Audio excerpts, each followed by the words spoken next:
trong cáiประពន្ធត្រូវចូលក្នុងបន្ទប់ហើយបើសិនជាចង់សរសើរប្រពន្ធនៅក្រៅបន្ទប់បានន័យថាបើកែហ្នឹងកុំឲ្យអ្នកណាដឹងឮឃើញពីព្រោះគាត់ខ្មាស់គេហើយជាពិសេសមនុស្សដែលគាត់ស្រឡាញ់គោរពឲ្យតម្លៃ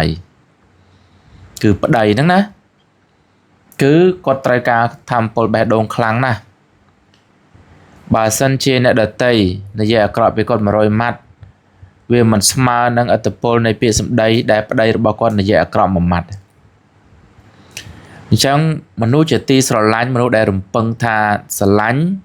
ដែលមើលឃើញពីចំណុចល្អរបស់ខ្លួនដល់ទៅពេលកែគឺយកចំណុចអាក្រក់មកកែមកនិយាយនៅត្រង់ចំណុចនេះត្រូវមានវិធីសាស្ត្រទី1កុំឲ្យគេឃើញទី2ក្នុងការនិយាយកែនោះសរសើរបានច្រើនចំណុចសិន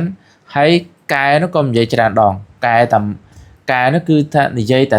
សើឬក៏និយាយអែលឬក៏បើអាចនិយាយបញ្ឆិតបញ្ឈៀងបាននិយាយបញ្ឆិតបញ្ឈៀងសិនទៅហើយបើមិនអាចនិយាយបញ្ឆិតបញ្ឈៀងបានទេគឺថាកែដោយប្រើនៅវិធីសាស្ត្រ hamburger ណា hamburger បានន័យថាអាខាង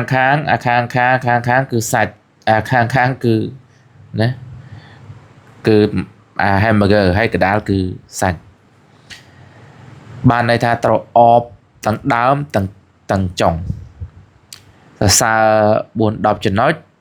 និយាយកែ1ចំណុចហើយសរសើរ 4-10 ចំណុចទៀតប៉ុន្តែបើចំពោះទីសាធារណៈវិញនិយាយលើកគុណសម្បត្តិគាត់សរសើរគាត់ឲ្យបានច្រើនជាទីបំផុតតាមដែលអាចធ្វើទៅបាននេះបើចង់បានម្ហូបឆ្ងាញ់ឆៃ